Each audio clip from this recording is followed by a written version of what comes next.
La radicalité ambiante veut que vous n'avez pas le droit d'être ami avec quelqu'un qui n'est pas de votre bord. Moi, je suis quand même pas dupe. Si je propose une émission sur Einstein, on expliquerait Einstein, ses travaux, sa vie, son œuvre. On va dire gentiment, ouais, bon, il y a des bouquins pour ça. Par contre, si je dis, on va faire un petit film qui montre que Einstein était un imposteur. Là, autrement dit, si je disais des conneries, je serais invité. Des milliers de rencontres, nées à la questure de l'Assemblée nationale. Artistes, avocats, scientifiques, politiques, dirigeants, soldats. Tous plus nuancés en vrai qu'en apparence. Tous.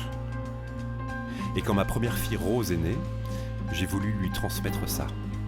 Que le monde est au fond plus beau qu'on ne le dit. Par-delà le bruit, les clashs, les slogans, il suffit de prendre le temps. Le temps de s'inviter chez eux, un soir.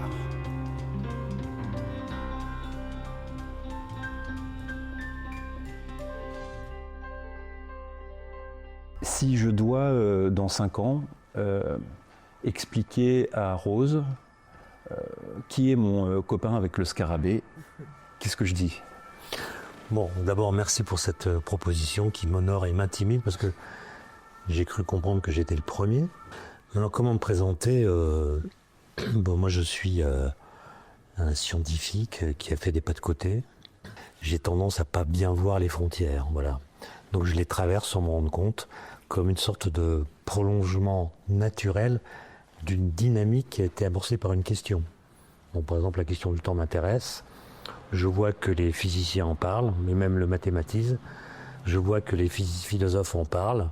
Bah, mon élan, c'est d'abord poser la question de savoir s'ils parlent de la même chose. Et puis, s'ils parlent de la même chose, est-ce qu'ils en disent les mêmes choses ? Et en posant cette question, vous sans forcément en avoir l'intention a priori, bah, vous traversez des frontières. Et c'est là que peut naître ce qu'on pourrait appeler la vie des idées. Une idée qui n'est jamais confrontée à sa contradiction a tendance à sédimenter, parfois en croyance, parfois en conviction, et c'est pas toujours bon pour la dynamique de l'intellect. Donc moi je suis un chercheur qui est devenu au fil du temps de plus en plus un vulgarisateur.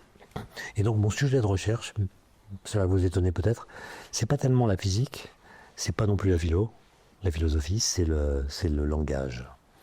C'est-à-dire que si je... Et puisque vous me le demandez en peu de phrases, mon travail, c'est d'essayer de dire avec des mots ce qu'on comprend sans l'usage des mots. En l'occurrence par la physique, dont le formalisme s'écrit sous forme d'équations différentielles ou autres. Et la physique ne parle pas, en tout cas elle ne parle pas notre langue. Et donc c'est un exercice de traduction qui n'est pas simplement une traduction d'une langue dans une autre, mais une mise en correspondance. Heidegger disait la traduction est un travail intellectuel. Et ben, je crois que c'est encore plus vrai quand on essaie de traduire ce qu'on apprend grâce à la physique dans des phrases que chacun peut comprendre, à condition évidemment d'y passer un peu de temps, parce que c'est jamais spontané. Et ça consiste aussi à creuser une langue étrangère au sein même de la langue. Parce que la langue, elle charrie avec elle des a priori clandestins, on répète des formules. Et si on veut dire avec la langue ce que la langue ne dit pas spontanément, il faut creuser des espaces en son sein, des sortes de langue étrangère dans la langue, pour laisser suffisamment de place pour que des connaissances nouvelles puissent être dites. Et donc ça a été ça, mon travail sur le temps, sur le vide, sur la physique quantique, comme on l'expliquait, le tout étant dopé, si j'ose dire, par une fascination pour certains personnages, que j'appelle des génies, notamment les pères fondateurs de la physique quantique, notamment Einstein, qui sont des gens qui ne sont pas géniaux au sens où ils auraient cette propriété d'être un génie, mais où leur intelligence très particulière a rencontré, à une certaine époque, un type de problème particulier pour lequel il était nécessaire d'avoir recours à leur intelligence à eux. Et ça m'a toujours fasciné. Et j'ai essayé de montrer en quoi leur vie et leur œuvre s'intriquaient d'une certaine façon, et qu'on n'est pas un génie dans certaines circonstances par hasard. Voilà. Ouais, c'est ce qui m'avait marqué. La première fois que, j'allais dire nous sommes rencontrés, mais que je vous ai rencontré physiquement, c'était, je ne sais pas si vous vous en rappelez, mais c'était Très bien. Un concours d'éloquence. à l'Assemblée nationale. Je m'en souviens. Et je suis tombé en admiration, sinon en pamoison, et je le dis sans flagornerie, devant votre voix. Moi, si je devais définir à Rose et à d'autres votre fonction, vous êtes un conteur. C'est-à-dire que je mets au défi celui qui vous écoutera parler de science, ne pas vouloir s'y intéresser davantage à l'issue de. Mais c'est drôle parce que c'est drôle. Et ce qui m'interroge derrière, c'est d'où ça vient. Qu'est-ce qui s'est passé? Mais c'est drôle parce que vous me définissez par ma voix, si je comprends bien. Or, ma voix n'est pas ma voix. Alors, j'imagine qu'on vous l'a déjà dit 15 minutes. Ce que vous m'avez dit, on me l'a déjà dit, que ma voix elle est reconnaissable, etc. En fait, à 32 ans, j'ai eu une tumeur dans la gorge. Et à l'époque, il n'y avait pas les scanners d'aujourd'hui. Et le diagnostic opéré par les médecins était beaucoup plus grave que la réalité. D'accord. Et on m'a donc condamné. Okay. Et finalement, c'est une longue histoire, mais c'est ça qui m'a conduit à écrire de façon prématurée, puisque je ne voulais écrire qu'à ma retraite. Ouais. Là, j'ai écrit en vitesse. J'ai été opéré, et en me réveillant à la sortie du bloc, j'ai vu qu'on m'avait ouvert la gorge plutôt que la cage thoracique. Et surtout, j'ai vite compris que j'avais plus de voix. J'étais aphone. Complètement aphone. Ouais. Et en fait, ils m'ont coupé le nerf récurrent, qui excite une des cordes vocales. Donc depuis, j'ai une corde paralysée. D'accord. Et normalement, quand on a une corde paralysée, elle maigrit, elle est évidemment fixe, et on se récupère la voix de Mauriac. Sauf que j'ai eu de la chance, j'ai fait la connaissance d'un phoniatre à qui je rendrai hommage toute ma vie, qui s'appelait le professeur Lehuche. À Paris ? Qui m'a rééduqué avec une patience infinie pendant 3 ans, en me faisant faire des exercices respiratoires qui m'ont permis d'avoir cette voix. Et en fait, il y a un lien très fort entre la voix et l'identité. Vous connaissez Stephen Hawking. Stephen Hawking, il a eu une maladie qui a... Je ne sais plus son nom, mais il a perdu la voix rapidement, il a perdu l'usage de ses muscles. Et dans les années 80, des ingénieurs lui ont proposé un synthétiseur vocal. Il y avait des mots qui défilaient sur un écran, il était capable avec son œil de sélectionner les mots, faire des phrases, et un synthétiseur disait à voix haute les phrases qu'il avait sélectionnées. Donc il y avait une voix synthétique qui lui servait de porte-parole, si on peut dire. Et puis les prouesses techniques étant ce qu'ils sont, quelques années plus tard, on lui a proposé une nouvelle machine avec une voix plus humaine, moins artificielle, qui sonnait mieux. Et il a refusé. En disant que c'était sa voix, en fait. La voix de la vieille machine, c'était sa voix. Et en fait, quand j'ai perdu la voix, pour en récupérer une autre, j'avais l'impression d'avoir été remplacé par quelqu'un d'autre que moi. Mon identité avait été fracturée. Et ce qui s'est passé au fil du temps, c'est que ma personnalité s'est adaptée à ma voix. Et aujourd'hui, je dis c'est ma voix, c'est pas une autre. D'ailleurs, j'ai des cassettes de ma vieille voix que j'ai toujours pas réécoutées. Et je pense que je les réécouterai jamais. C'était l'époque où je pouvais chanter, là je peux plus. Mais et en fait, j'ai adapté mon caractère à cette voix. Par exemple, je peux pas crier, donc je suis calme. Parce que quand on peut pas crier et qu'on est nerveux et en colère, c'est ridicule. Donc j'ai élevé mes enfants dans le grand calme avec une autorité qui ne passait pas par l'éclat de voix. Parce que ça, c'était quelle année C'était en 90, l'opération. 90, ouais. D'accord. Et mais c'est un moment fondateur de ce que je comprends aussi pour l'idée de tout. Ouais. Tout, ça a coupé l'histoire en deux. C'est ce que j'appelle moi une catabase sotériologique. Ouais. Une chute, catabase, mais sotériologique au sens où elle nous indique des voies qui nous correspondent, mais qu'on n'aurait pas explorées sans l'accident. Et par exemple, c'est là que je me suis posé la question du temps. Puisque quand vous êtes physicien, vous écrivez le paramètre T dans vos équations sans trop vous poser de questions. Vous dites, tiens, le temps c'est T. L'affaire est réglée. Sauf que quand vous jugez avec le sentiment que votre vie va se terminer, vous avez un rapport au temps qui est complètement différent. Et quand vous êtes sorti de toute cette affaire, évidemment, on vous pose la question du lien entre le temps tel qu'on l'éprouve et le temps tel qu'on le mathématise. Et c'est à partir de ce moment-là que vous avez commencé à... Et c'est là que j'ai commencé la vulgarisation par le biais des livres, en fait. Et les livres ont amené à la radio, et je pense que peut-être que si j'avais pas cette voix reconnaissable, j'aurais pas fait de radio. D'ailleurs, si j'avais pas cette voix, ça voudrait dire que j'avais la voix d'avant, donc j'aurais pas fait de livre. j'aurais attendu la retraite. N'ayant pas fait de livre, j'aurais pas été invité à la radio et donc... Mais il y a une corrélation entre justement ce que vous expliquez sur le fait d'avoir une voix qui ne peut pas monter dans l'excitation vocale entre guillemets et le domaine dont il s'agit, c'est-à-dire la science, donc la raison, et donc une espèce de référentiel de réflexion qui vient percuter l'époque. Absolument, mais moi je dirais pas que la raison, elle est froide. C'est-à-dire, si vous racontez des histoires qui vous passionnent, de science ou d'autres choses, c'est que il n'y a pas que la rationalité qui se dit, elle a besoin de s'enrober d'imaginaire. Un récit, ça dit des faits, des raisonnements, mais ça doit aussi englober quelque chose qui renvoie à l'imaginaire. Un enseignement, il doit passer par l'émotion. C'est comme en politique. Voilà, un raisonnement froid qui ne crée chez celui qui l'entend aucune émotion peut convaincre, mais ne sera pas retenu. Ouais. C'est pour ça que le paradoxe est si utile. Kierkegaard disait que c'est le combustible de l'intellect, et je pense qu'il a raison.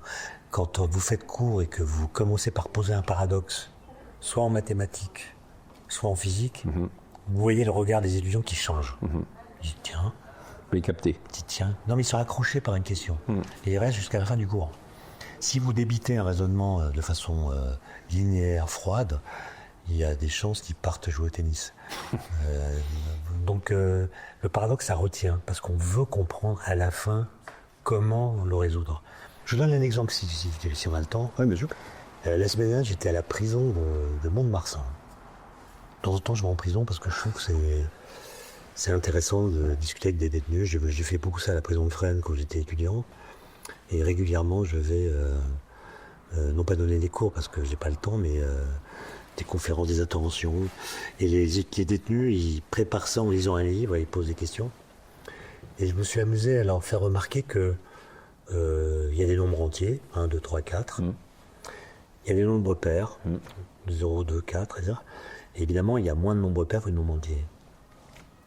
Il y en a 1 sur 2. Donc il y a moitié moins de nombres pairs que de nombres entiers. Mais en fait, assez rapidement, je leur montre qu'à chaque nombre entier, on peut associer un nombre pair. 1 donne 2, 2 donne 4. Donc on peut les mettre en bijection, ce qui veut dire qu'il y en a autant. Ouais. Donc il y en a autant, il y en a moitié moins. C'est par là. Et là, on discute. Ouais. Et ils émettent des idées, etc.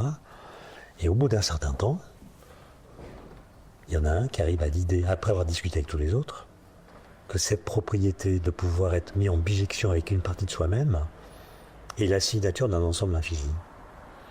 Voilà, il n'y a qu'un ensemble infini qui peut être mis en bijection avec une partie de lui-même. Et bien ça, les physiciens, les mathématiciens ont mis du temps à le comprendre. Mais eux, après discussion, parce qu'on est parti d'un paradoxe, ont pu le retrouver, entre guillemets, par à la fois une réflexion personnelle, mais en même temps des échanges d'arguments. Et je pense que ça, c'est une leçon générale qui vaudrait d'ailleurs... pour le débat public. Parce que... C'est ce que j'allais dire, c'est ce qui manque. Je trouve que dans la parole politique telle que je l'entends, on insiste beaucoup sur le bon sens. Il est naturel de penser que. Il s'impose à nous que. Mais si on commençait par énoncer une sorte de contradiction, soit dans les faits, soit dans la façon de les interpréter, alors que ça mettrait en route une forme de réflexion qui nous épargnerait les petits tweets avec des avis tranchés, sans argumentation, sans mais, sans nuance, etc., qui, à mon avis, sont un poison de la vie politique. Je vous l'ai entendu dire aussi beaucoup sur la période du Covid, justement, du retour de la science dans le débat politique, où vous insistiez sur l'idée que, politiquement, on avait un peu loupé, je le dis de façon nuancée, l'opportunité de se saisir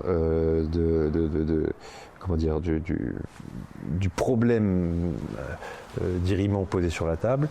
Et deux, je vous ai aussi souvent entendu dire la science c'est nous, c'est collectif et il n'y a pas de science, il n'y a pas de démonstration scientifique individuelle. C'est-à-dire que et ça fait écho, me semble-t-il, à ce que vous dites, c'est-à-dire que est-ce que c'est pas ce qui manque non plus au débat politique, c'est-à-dire alors j'en ai faire vérifier à une nuance près, si je puis me permettre. J'ai jamais dit les politiques ont foiré. Autrement dit, j'ai jamais désigné de bouc émissaire. C'est peut-être moi. Non, ouais, mais moi, j'ai jamais dit ceux-là ont mal fait. Ça. En fait, c'est collectivement qu'on doit interroger la façon dont les choses se sont passées. Il est vrai qu'on avait une occasion historique de faire de la pédagogie scientifique. De façon complexe, parce que vous le savez bien, un sociologue ne travaille pas comme un physicien théoricien, qui ne travaille pas comme un médecin. Et donc les méthodes s'adaptent aux objets, au cœur des sciences en question. Et chacun dans son champ. Qui vaut pour tout le monde. Mais les gens étaient inquiets, étaient intéressés, puisqu'il en allait de leur santé, voire de leur vie. Ils étaient confinés, donc ils avaient du temps pour écouter.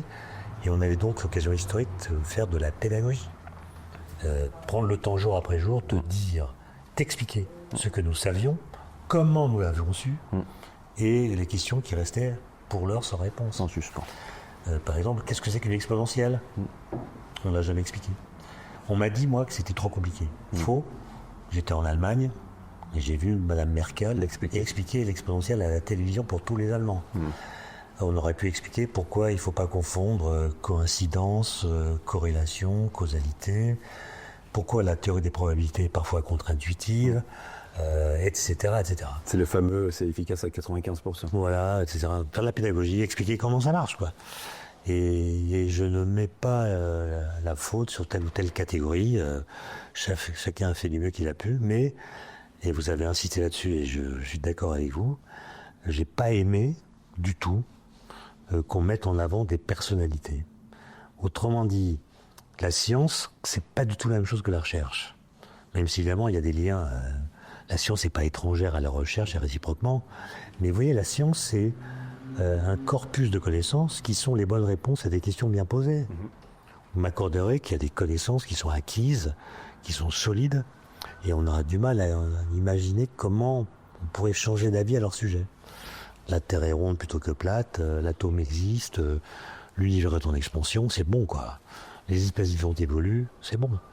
Mais ce corpus qu'on a le droit de critiquer, mais à condition d'avoir des arguments scientifiques pour le faire, on ne peut pas le faire avec son ressenti, ses préjugés, ses croyances, non.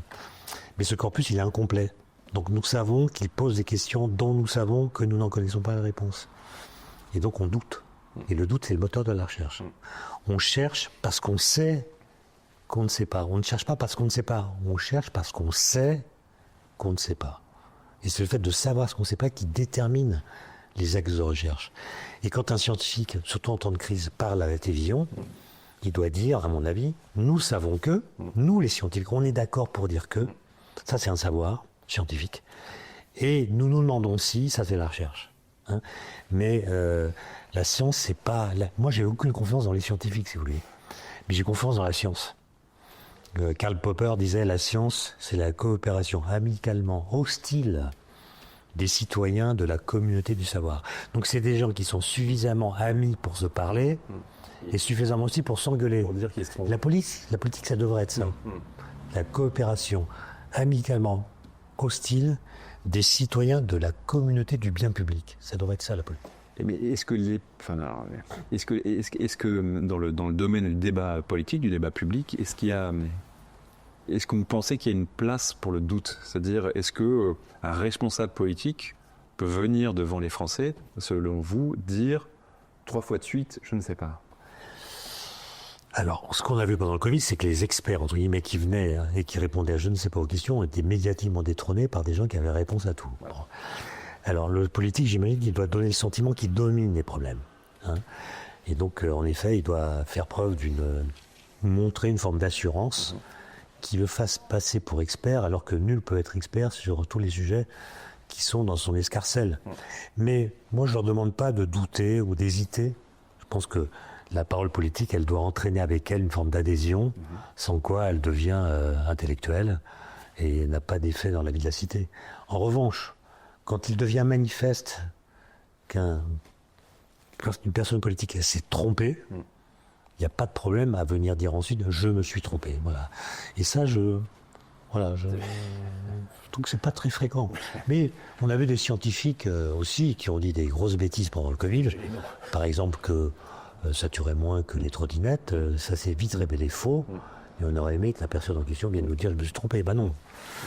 Moi, je comprends pas ça. Je comprends qu'on puisse dire « je ne sais pas », parce que c'est un réflexe qui peut être justifié quand on veut imposer une forme d'autorité, de prestance, mais qu'on ne puisse jamais dire que je suis trompé, ça me choque. S'il y avait un principe scientifique, une donnée scientifique à avoir en tête, quoi qu'il arrive dans la vie, pour vous, ce serait quoi? Que chacun devrait avoir en tête? Si on me disait, voilà, tu n'as plus que 3 minutes de discours possible pour parler de science au public, Oui. voilà ce que je dirais. Je parlerai que de la physique. Oui. C'est vrai que quand on apprend la physique, les premières lois, elles semblent absurdes, contradictoires. Elles disent des choses qui semblent contredire les phénomènes qu'elles pourtant elles expliquent. Contre-intuitive. Par exemple, on laisse tomber des corps de masse différentes, on voit qu'ils tombent à des vitesses différentes. Donc, la lecture, l'induction qu'on fait à partir des observations, c'est plus un corps est lourd, plus il tombe vite. Aristote. En fait, non, tous les corps tombent à la même vitesse, quelle que soit leur masse. Ce qui n'est pas ce que nous voyons, parce que nous ne les voyons pas tomber dans le vide. Bon. En fait, le monde dans lequel on vit, il nous cache l'univers. Ou plutôt, il nous trompe sur l'univers. On est dans une sorte de caverne de Platon. En fait, on est dans un contexte tellement particulier qu'on déduit de lui des lois qui ne valent pas dans l'univers.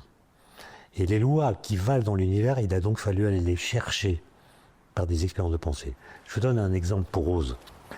Je crois que toute sa vie, même s'il y a des progrès techniques envisageables, elle continuera à voyager comme nous, à des vitesses qui sont négligeables par rapport à la vitesse de la lumière. Donc par exemple, si je synchronise ma montre avec la vôtre, quels que soient les transports que vous emprunterez dans les semaines qui viennent, si on se retrouve dans quelques semaines, eh bien, nos montres seront synchronisées. Pourquoi? Qu'est-ce qu'on déduit de ça? Que le temps est universel et absolu. Le temps ne dépend pas des mouvements, ne dépend pas des observateurs. C'est faux. Ça ne semble vrai que parce que nos vitesses sont négligeables devant celles de la lumière. Mais des gens comme Einstein ont compris, sans aller se faire voir ailleurs, mais par des expériences de pensée, ce qui se passerait si on allait très vite. Et ce qu'ils ont compris, c'est que alors nos montres ne pourraient pas demeurer synchronisées puisque nos voyages empêcheraient qu'elles demeurent. Voilà. Et donc moi, ce qui me fascine, c'est que on a pu comprendre les lois de l'univers sans quitter notre monde qui pourtant nous trompe sur les lois de l'univers. Quand on en arrive là, le lien est direct, et Dieu dans tout ça. Dieu dans tout ça. Quand on arrive aux confins de l'univers, et justement, alors vous parliez de l'histoire de l'humanité dans l'histoire de l'univers, je vous ai entendu beaucoup évoquer ces sujets. Est-ce qu'à un moment donné, vous avez été tenté par franchir la frontière? Est-ce que c'est incompatible? Est-ce que je peux être scientifique et croire? J'ai reçu une éducation catholique.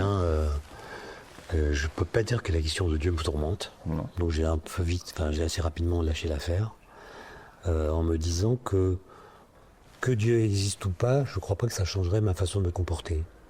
Et d'autre part, quand vous posez la question de Dieu, vous omettez de dire comment vous le définissez. Par quoi vous le caractérisez? Est-ce que c'est le créateur de l'univers? Mais est-ce qu'on est sûr que l'univers a eu besoin d'un créateur? Est-ce qu'on est sûr que l'univers a eu un commencement? Le point d'origine. On ne sait pas. D'autre part, en revanche, moi je crois au Dieu d'Einstein. Plutôt, je crois comme Einstein au Dieu de Spinoza. Je pense qu'il y a une partie de la nature, comme disait Spinoza, qui nous est intelligible.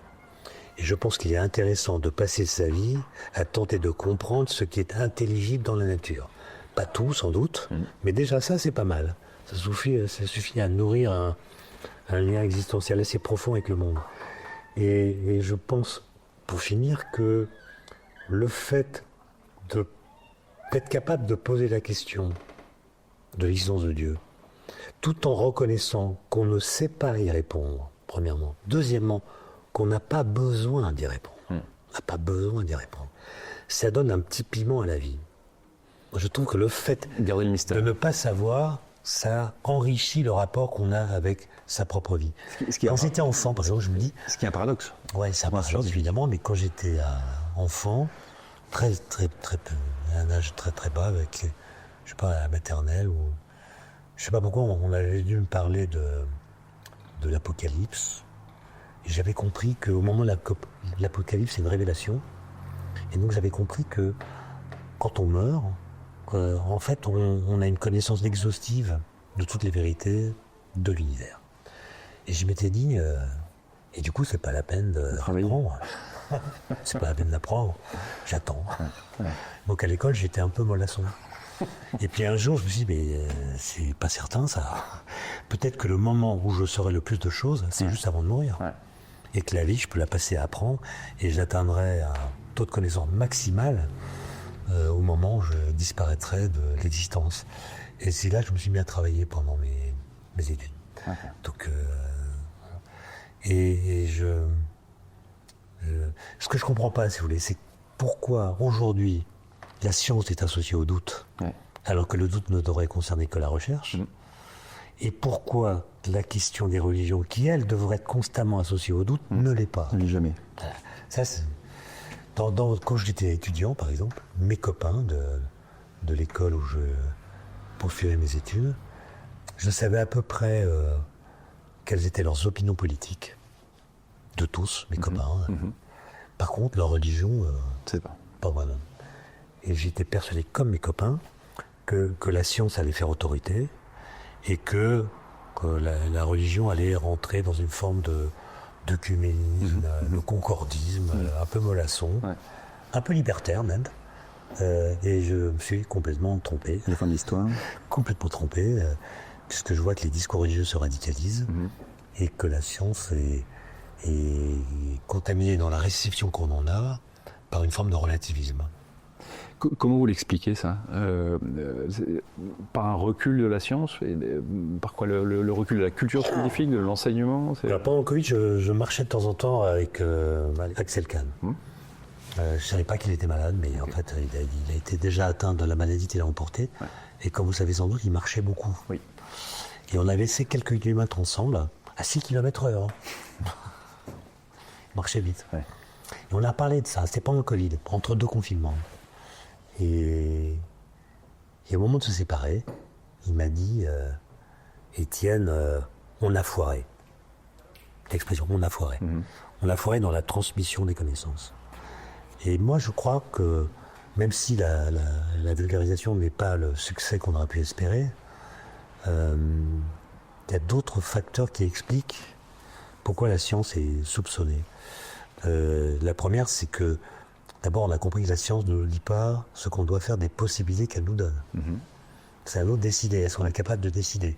On devrait pouvoir décider, par exemple, du type de compagnonnage qu'on veut effectuer avec les nouvelles technologies, avec l'IA. C'est trop compliqué, donc le débat public est difficile à mettre sur pied. Et puis, d'autre part, nos sociétés qui sont, disons, postmodernes, sont traversées par deux courants de pensée qui sont contradictoires l'un avec l'autre, qui devraient donc se combattre, voire s'annihiler mutuellement. Et ça a été analysé par un philosophe anglais qui s'appelle Bernard Williams. Le premier courant de pensée, c'est ce qu'il appelle le désir de véracité. C'est-à-dire que on est éduqué, on est formé, on est informé, et on ne veut pas être pris pour des billes. Notamment par les institutions, par les pouvoirs, par les élites. Le système. Par le système. Et donc si les gens du système nous disent des choses, on veut vérifier qu'ils les disent non pas parce qu'ils ont intérêt à les dire, mais parce qu'elles sont vraies. Donc si finalement ce désir de véracité, il est parfaitement sain, c'est le souci de ne pas être dupe. Bon. Alors dans ses formes radicales, il aboutit à la théorie du complot. Mais dans ses formes nuancées, il est parfaitement sain en démocratie. Et surtout, mais dehors des démocraties. Il y a de plus en plus de platistes autour du globe. Voilà. Oui, pareil. Bon. Et ce que dit Bernard Williams, c'est que ce désir de véracité, à quel objectif devrait-il servir ? À l'identification de la vérité. Eh ben non. Il dit que le désir de véracité va installer dans la société un esprit critique généralisé qui va défaire l'idée qu'il y a des vérités assurées. Et donc si moi je vous présente une vérité, vous allez me demander même que ce n'est pas la vérité de votre communauté, vous êtes au CEA, peut-être que c'est les gens du CEA qui pensent ça, mais ce n'est pas une vérité absolue. Est-ce que la vérité n'est pas contextuelle, éphémère, relative, culturelle, instrumentalisée, factice, relative, etc. Et donc le paradoxe, c'est le désir de véracité aboutit à un déni de vérité. De sorte que chacun peut déterminer et choisir la sienne parmi toutes les options qui sont mises sur la table, notamment grâce au numérique. Et ça donne raison à Nietzsche. Il y a un petit texte de Nietzsche incroyable dans son livre Humain trop humain. Je crois qu'il a été publié en 1871. Et dans ce livre, il y a une page, très courte donc, qui s'intitule « L'avenir de la science ». Et il prévoit exactement ce qui se passe. Exactement ce qui se passe. Il dit le goût du vrai va disparaître à mesure que la vérité garantira moins de plaisir. Et donc plus on nous annonce de mauvaises nouvelles, et plus on va bricoler avec l'idée de vérité pour lui faire dire les choses qu'on a envie qu'elle dise. Et est-ce que ça se... Est-ce que dans les réflexions que vous avez pu mener, est-ce que vous avez une idée, est-ce que c'est possible de le corriger, si oui, comment? J'avais été marqué, la dernière fois qu'on s'est vu, vous m'aviez dit que vous enseignez, et vous me disiez, mais sans jugement, vous me disiez, c'est la première fois que j'enseigne à des jeunes gens qui ne lisent pas. Ils lisent de la documentation scientifique. Alors, j'ai pas dit qu'ils lisaient pas de livres. Qui ne lisaient pas de livres. Oui, ils lisent. Ils lisent, évidemment. Ils lisent beaucoup de choses, des polycopiés, des pages internet, etc. Est-ce qu'il y a un lien entre les deux questions? Moi, je ne parle jamais des étudiants comme un discours général, parce qu'il y a trop d'hétérogénéité. Il y en a qui lisent beaucoup. C'est moi pour ça. Mais il y a des étudiants qui ne lisent pas de livres. Ouais. Ça, c'est quand même assez nouveau. Le métier d'étudiant autrefois, c'était de lire des livres. Et ça, c'est quand même, en effet, quelque chose qui change la donne, puisque ils lisent plein de choses, mais pas de livres. Et le livre suppose une linéarité de l'attention, une concentration prolongée. Et ça me semble dommage. Et vous ajoutiez dans le... S'il faut touiller, pour reprendre l'expression, l'accès à des technologies de plus en plus nombreuses qu'on comprend de moins en moins, dont on ne sait pas expliquer, qu'on ne sait pas reproduire très concrètement. Et vous parliez même c'était pas un trouble, mais c'était je vais le dire comme ça, un trouble du langage. C'est-à-dire qu'avec des informations qui s'accéléraient, qui étaient de plus en plus nombreuses, de plus en plus hétérogènes, en fait, notre cerveau était un petit peu en perdition par rapport à tout ça. Il ne savait plus traiter. Et pour le coup, dans ce magma, c'est quoi l'espérance pour le...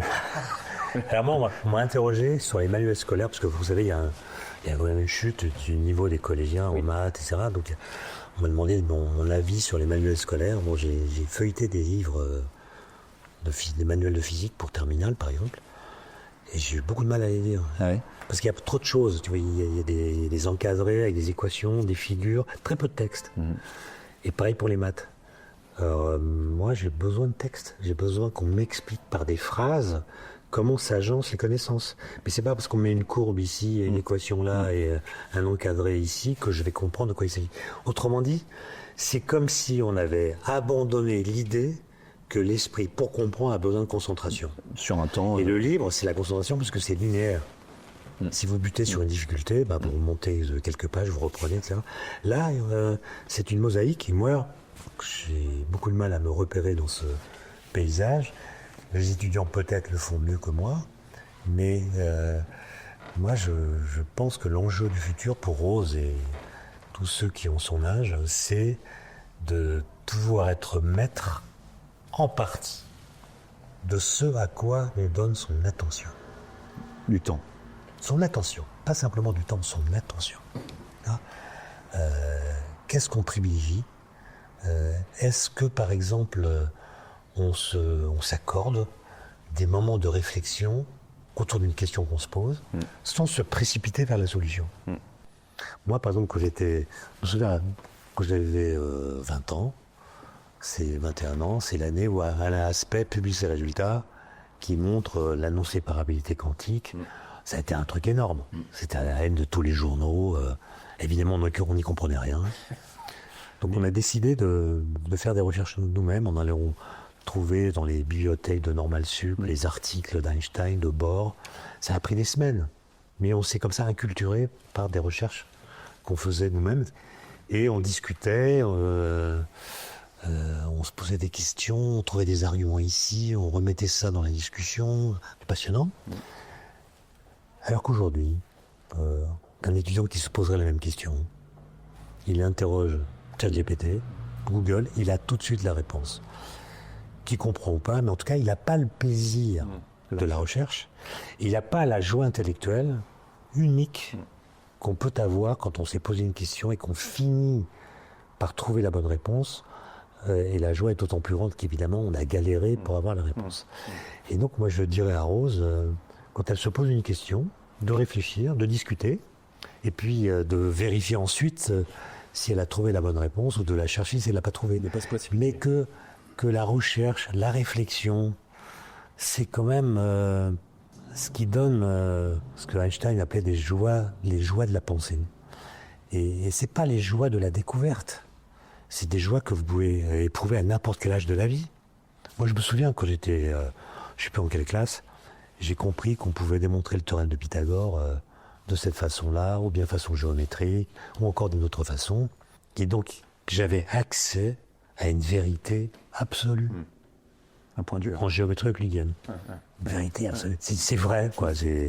On ne discute pas, c'est vrai, c'est démontré, c'est vrai. Et quand on a compris comment ça marche, ça provoque une joie singulière. Je dis pas qu'il y a... Et non, il y a d'autres façons d'avoir des joies. Mais cette joie-là ne peut pas être reproduite autrement. Les joies qui sont liées au fait qu'on comprend, c'est quelque chose. Et je pense que l'enseignement, il gagnerait. L'enseignement des maths, au lieu que les maths soient présentées comme une discipline qui va sélectionner les élèves, au moins pendant quelques années, que ce soit un lieu où on éprouve des joies, joie de comprendre. C'est très précieux, ça. La rencontre avec Einstein, vous en parlez souvent. C'est quand? C'est quoi? Alors, les années d'études. Quand j'étais collégien, lycéen, dans ma chambre, on était une famille nombreuse, on était 7 enfants. Ouais. Et moi, j'avais la chance... le deuxième? Le deuxième avait la chance d'avoir une chambre pour moi tout seul. Et j'avais 2 posters d'Einstein, séparés par un poster des Rolling Stones. Il y avait un portrait d'Einstein en 1905, donc il a 26 ans, il a un œil qui pétille. Et puis la seconde photo d'Einstein le montrait beaucoup plus âgé, hirsute, l'œil triste. Et je me demandais pourquoi le regard avait évolué. A évolué, qu'est-ce qui s'est passé? Évidemment, c'était la bombe, notamment, et puis d'autres choses. Et ensuite, j'ai été fasciné par la théorie de la relativité. J'ai été fasciné par ses écrits. Comment cet homme a eu très peu d'idées, mais les a prolongées au bout d'elles-mêmes d'une façon incroyablement efficace. Comment il a fait des expériences de pensée. Et donc, j'ai enquêté sur lui. Je suis allé en vélo dans les villes où il a eu des idées importantes. Non, Einstein me fascine. D'abord, pourquoi il n'est pas devenu fou? Quand vous voyez sa biographie. Il y a toutes les raisons pour le devenir. Soit parce que quand la lumière est démontrée, déviée par la matière comme il l'avait calculé pendant une éclipse en 1919, je connais pas mal qui serait devenu fou. Et puis l'exil, les persécutions, il y avait de quoi. Les 6 frères et sœurs, il y a une sœur et 5 frères. Ils ont été piqués aussi par ça, ou ils vous regardaient comme un... Par quoi? Par Einstein, Non. Je crois que votre père était... Mon père était ingénieur. D'électrotechnique. Lui, il nous a un ingénieur catholique, très catholique. Mais il y a eu un moment, à l'adolescence, où j'ai plus tout à fait confiance dans sa façon de raisonner. Parce que le questionnement philosophique était très vite bloqué par... l'idée qu'il y a des choses qu'on ne discute pas, alors que moi j'étais plutôt dans le prolongement de la question. J'étais plutôt intéressé par les questions que par les réponses.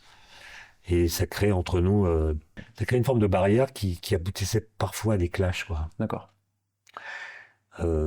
Et du coup, tout en lui accordant l'exclusivité du statut de père, j'ai eu des pères spirituels successifs. Voilà, Bernard d'Espagna, Michel Serres, Nicolas Grimaldi, Heinz Wiesmann, Dominique Lecourt, etc., qui m'ont formé. Des parfois. figures Des parallèles. figures avec qui j'ai travaillé, Ouais. qui m'ont éduqué, Mm. avec lesquels j'ai soit fait des livres, soit collaboré d'une autre façon, soit avec lesquels je me suis contenté de dîner régulièrement.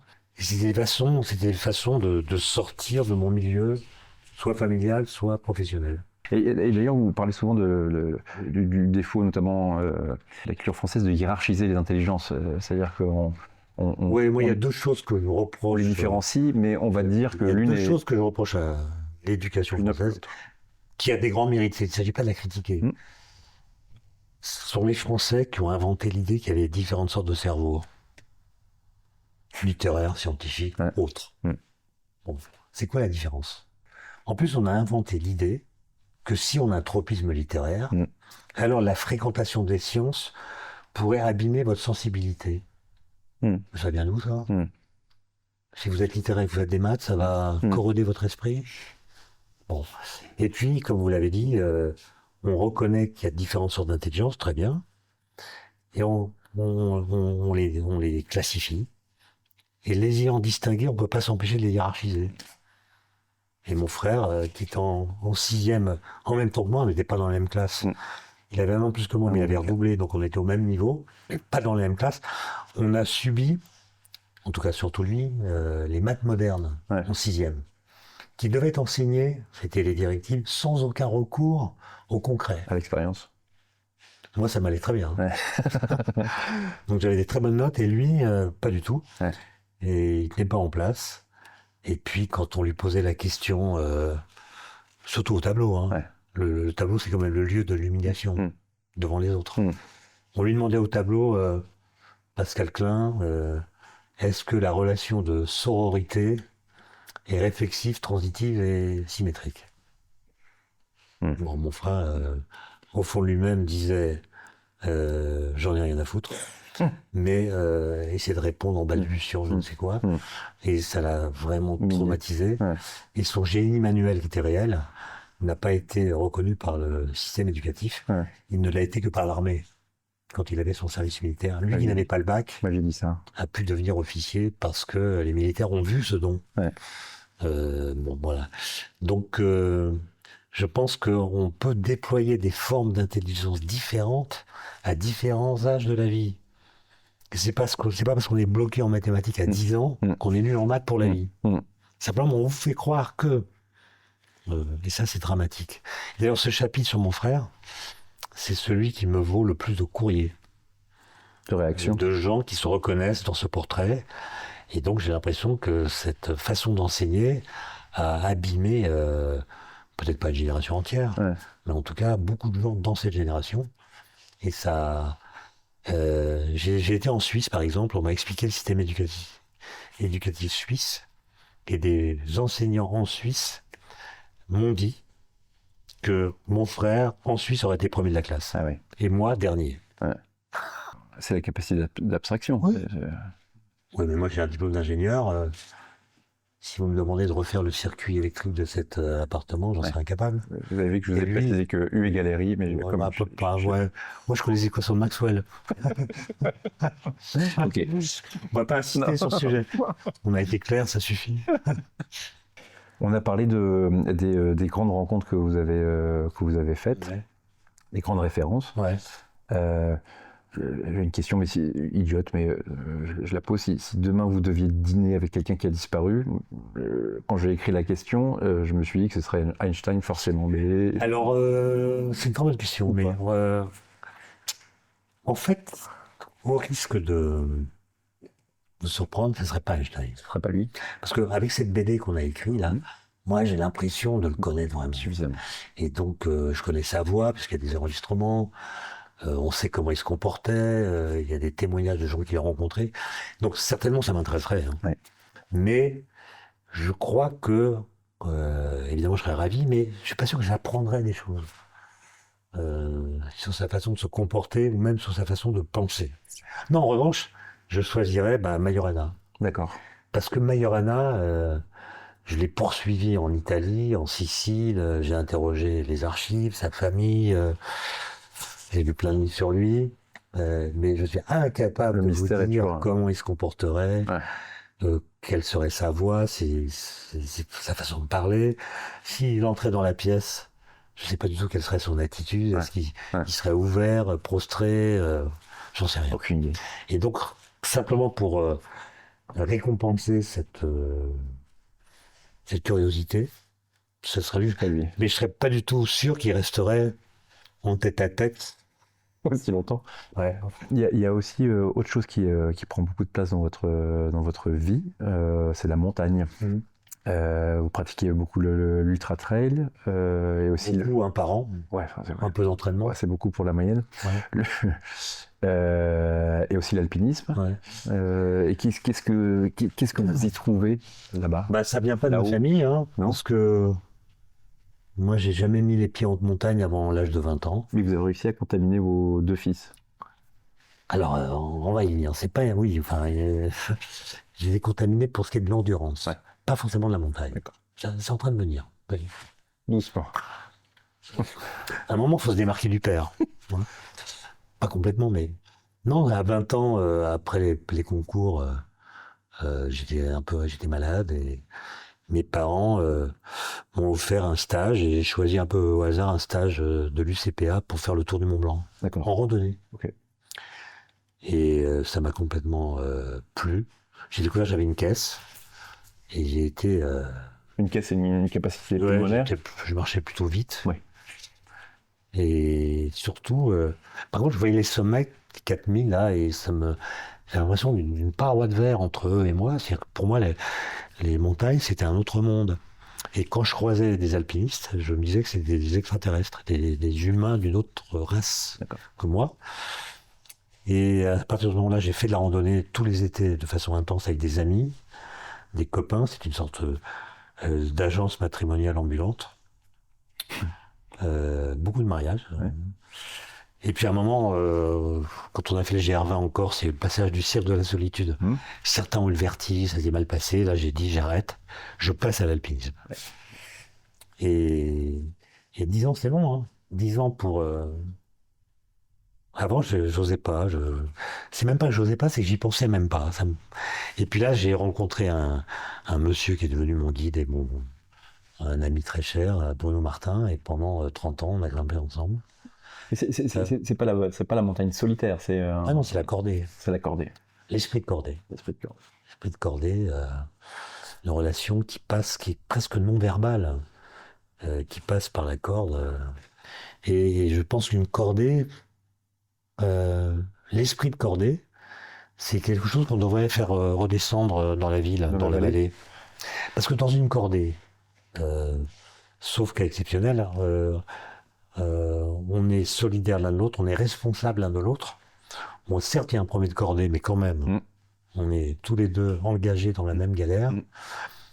Et c'est un lien qui fait que ceux qui sont unis par ce lien s'empêchent, comme disait Camus. Un homme, ça s'empêche. Un homme, ça s'empêche. Quand vous êtes responsable d'une personne qui est responsable de vous, il y a des trucs que vous ne faites pas. Et je trouve ça magnifique. On revient sur la raison. Voilà. Et on revient sur la politique. Ouais. C'est-à-dire que pour moi, la politique devrait s'inspirer de l'esprit de cordée. C'est-à-dire que vous pouvez être en cordée avec quelqu'un qui politiquement est aux antipodes de vous. Vous pouvez être avec quelqu'un qui socialement est aux antipodes de vous. So what? En quoi ça affecte le lien? Et donc, je pense qu'une société, c'est quelque chose qui devrait se penser comme étant lié par une sorte de lien qui fait que certaines choses sont empêchées par le fait qu'on est dans la même société. Ce que personne appelait la politesse de l'esprit. Exactement. Et tout qu'on ne fait pas.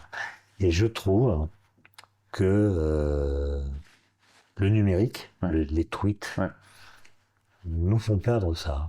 Casse les cordes. Casse les cordes.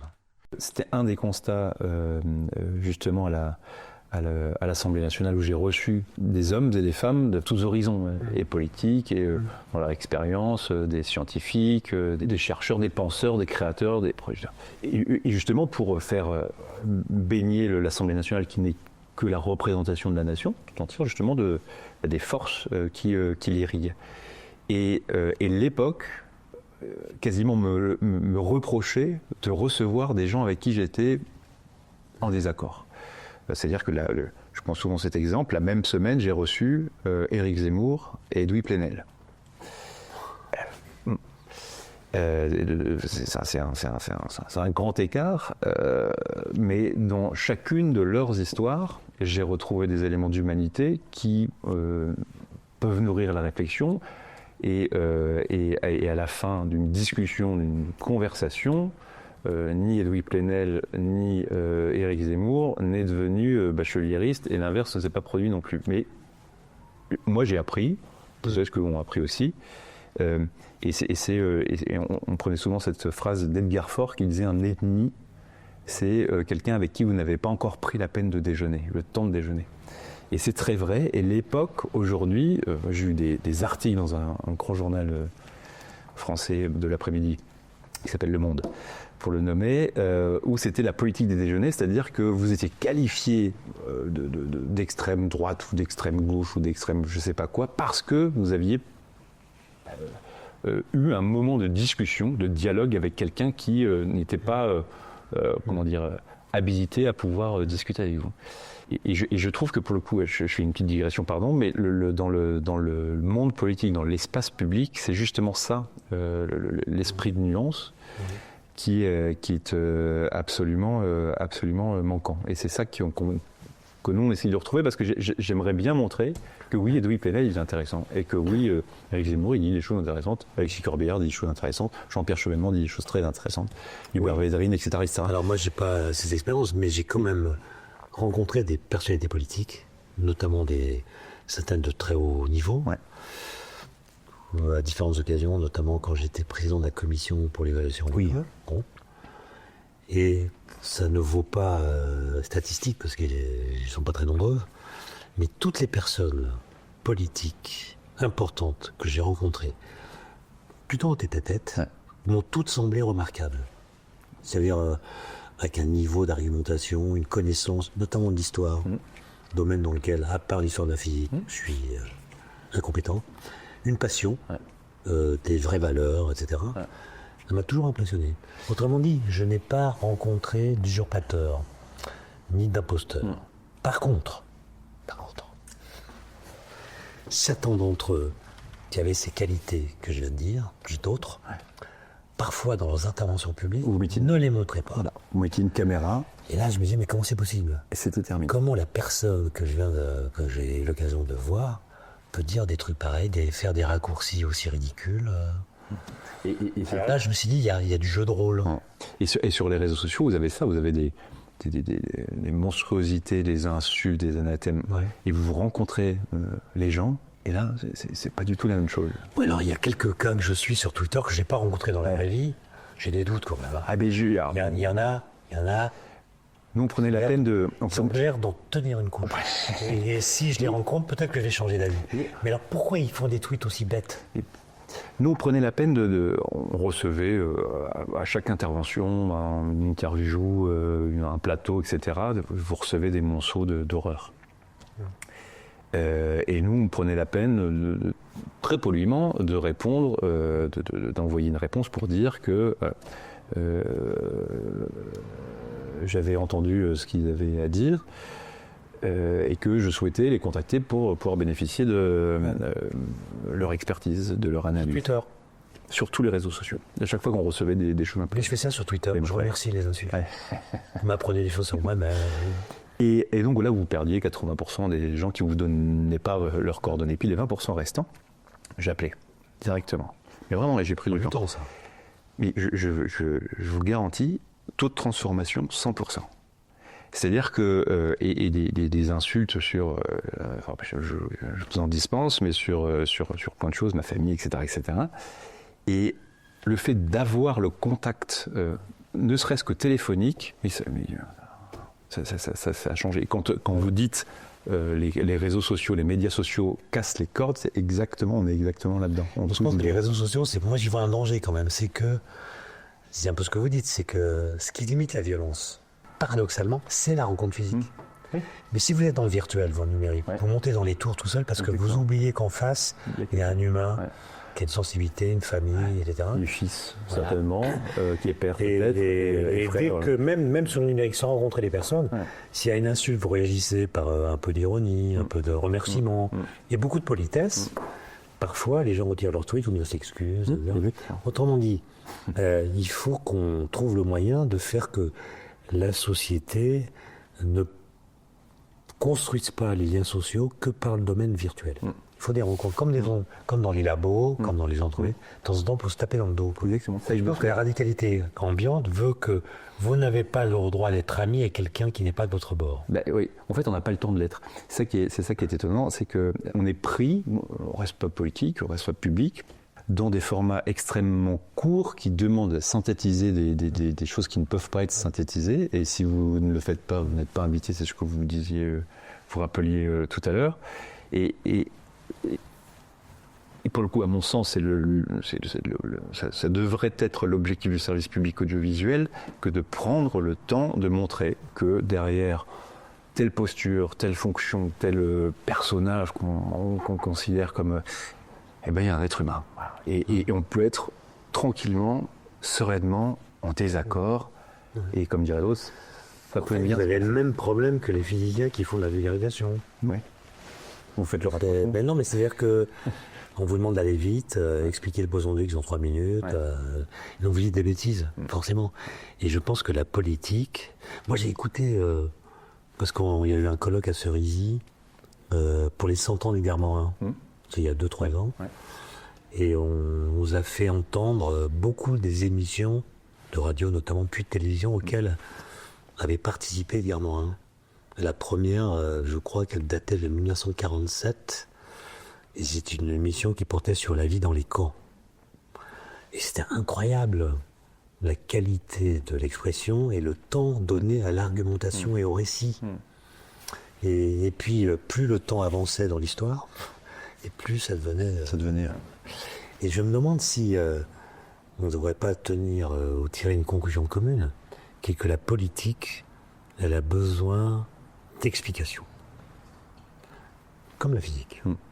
Si on veut faire la vulgarisation, autrement dit, la politique comme la physique sont victimes, pour ce qui est de leur compréhension, d'une crise de la patience. Voilà.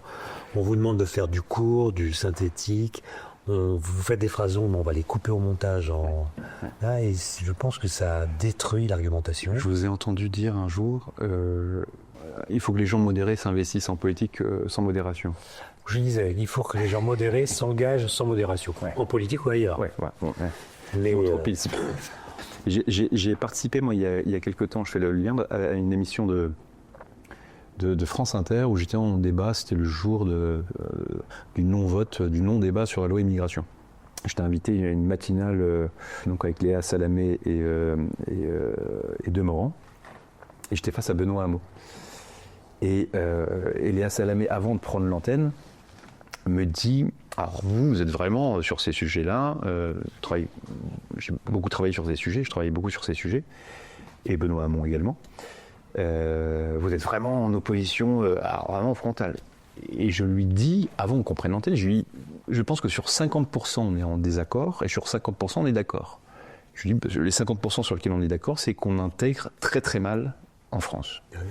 Et les 50% restants, on est en désaccord. Et elle me dit, mais presque de façon naïve, mais hors antenne, elle me dit, non mais moi c'est ces 50%-là qui m'intéressent. Tu es désaccord? Ben oui. C'est au moment, c'est le jour où la représentation nationale a voté le fait qu'il ne voulait pas débattre de ce sujet. Parce que c'est un sujet de facho. Et nous, on a débattu avec Benoît Hamon, calmement. Il a apporté ses arguments, et moi les miens, et puis on s'est écouté. Et les retours que j'avais, c'était plutôt sympathique, mais pas tant sur moi, ni tant sur Benoît Hamon, mais sur le fait que ça devenait prodigieux, j'exagère un peu, c'est ma mère qui a dû dire prodigieux, que c'était incroyable d'avoir un dialogue entre deux personnes qui étaient pas fait d'accord sur tout. Et que ça devenait et les 5, enfin la mandature qui s'est enclenchée en 2022 exacerbe les tensions, puisqu'il n'y a pas le fait majoritaire pour la première fois de l'histoire de la Ve République, et provoque des choses qui renvoient l'image à la nation que la représentation nationale est d'une tension extraordinairement folle, et le fait juste de dialoguer devient quelque chose d'extraordinaire. Donc moi, j'ai encore cette espérance de me dire, je pense que c'est peut-être demain le retour du livre. La lecture du livre de Bergson, que je citais tout à l'heure, qui s'appelle La politesse. Donc il définit, je ne sais plus à quelle page, ce qu'il appelle la politesse de l'esprit, un partage égal de la considération. Là, je pense que on peut tout à fait être en désaccord. Là, c'est 50%, mais ça pourrait être 100%, tout en pratiquant la politesse. Sauf que quand même, parfois, on entend des thèses inacceptables et on a envie de cogner. Voilà. Mais la meilleure...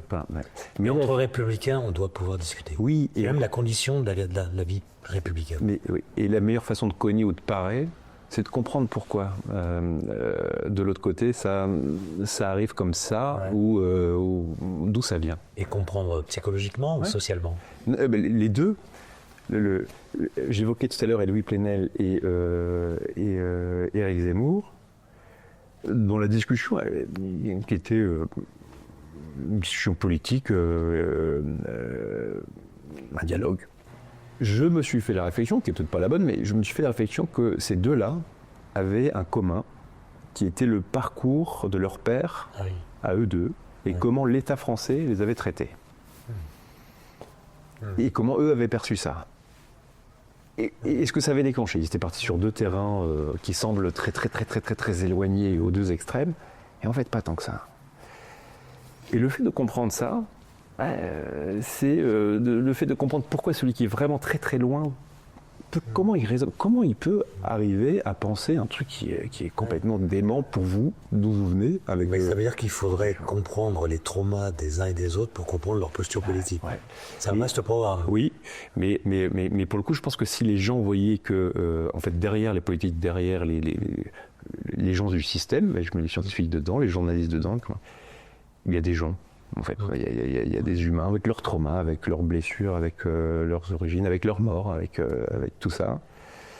Et ça permettrait, à mon sens, d'apaiser la disputation. Pas de la gommer, surtout pas, mais de la rendre non insultante. C'est un message d'optimisme réaliste. Il y a une définition d'optimisme que j'aime bien. C'est celle de Jean d'Ormesson. Mais il disait un optimiste, c'est un gars qui fait ses mots croisés avec un stylo bille. Il a plutôt une définition de la confiance en soi. Mais ça ne... Une question sur votre livre de chevet, ou le livre que vous conseilleriez fortement à Rose et à ses camarades demain. J'ai le droit à 2 choix. Ou 3. Je pense. Bergson. Non, c'est un livre que je conseillerais maintenant, mais si on se revoyait dans un an, je dirais Théodore Chauvet. En ce moment, il y a ces 2 auteurs qui sont publiés chez le même éditeur, Édition de Minuit. Il y a d'une part Clément Rosset, qui martèle de livre en livre la même idée, c'est qu'il y a le monde, le réel, il est ce qu'il est, c'est pas la peine de le travestir. Notamment, je recommanderais pour Rose un livre qui s'appelle La force majeure. D'accord. Un livre qui dit que le sentiment d'être vivant procure une joie indicible. Voilà. Quand on a conscience qu'on est vivant, déjà, ça rehausse le niveau psychique dans lequel on se situe. Et puis, un autre livre. Qu'on vit ou qu'on existe. Moi, je préfère exister plutôt que vivre. Voilà. Il y a Ex. Voilà. Et l'autre livre, c'est chez le même éditeur, un livre de Pierre Bayard. Pierre Bayard, c'est le contraire. Il dit qu'il y a un autre monde que le monde et qu'on peut l'atteindre par des histoires de pensée. D'accord. On peut inventer des histoires contrefactuelles. Qu'est-ce qui se passerait Qu'est-ce qui se serait passé si les Beatles n'avaient pas existé? Qu'est-ce qui se serait passé si Kafka n'avait pas existé? Et donc, ils s'opposent et en même temps, ils jouent de la même idée d'une certaine façon. Et pour Rose, ce serait une façon à la fois de dire que le monde, c'est important. On ne peut pas le nier, on ne peut pas le fuir. mais qu'on peut aussi le dédoubler parfois par autre chose que lui-même qui permet de le comprendre. Donc c'est une sorte d'aller-retour qui, à mon avis, Nourrit l'imaginaire. nourrit l'imaginaire et la pensée, entre ce qui est et ce qui pourrait être. Voilà. Le musée préféré, que vous préférez? Alors, deux, j'ai le droit. Ouais. J'aime 3. Le musée des arts et métiers, Ouais. parce qu'il, pour moi, il symbolise la nostalgie d'une époque où on pouvait comprendre comment marchaient les machines. Alors qu'aujourd'hui, on ne comprend plus. Ça, je ne sais pas comment ça marche. Personne ne sait comment ça marche. Ce qui ne me gêne pas pour l'utiliser. Alors que là, on voyait, on pouvait... Moi je sais, mais j'ai pas le droit de le dire. Voilà, non. On pouvait comprendre comment ça marche. Et la technologie était vectrice de pédagogie scientifique, ce qui n'est plus le cas. Ouais. Et puis, le musée d'Orsay. Musée d'Orsay. Ouais, pour les collections permanentes et aussi pour les expositions temporaires. Notamment celle de Van Gogh que j'ai vue il n'y a pas longtemps. Ouais. Et c'est rare. Je restais complètement scotché devant les tableaux. Presque paralysé. Je ne pouvais pas bouger, quoi. Le mot que vous préférez?